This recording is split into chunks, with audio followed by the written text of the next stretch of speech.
தெப்பக்குளம். தெப்பக்குளம் இந்த பக்கம் போனால் இது செட்டிநாட்டிலே ரொம்ப பிரபலமான ஒரு கோயில். பிள்ளையார்பட்டி கோயில் இது. இங்கே மூலவர் வந்து பிள்ளையார் ரொம்ப விசேஷமானவர். அதுக்கார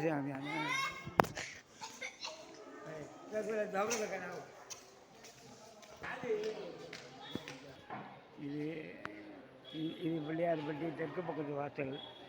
இதே மாதிரி கிழக்கில் ஒரு வாசல் இருக்குது.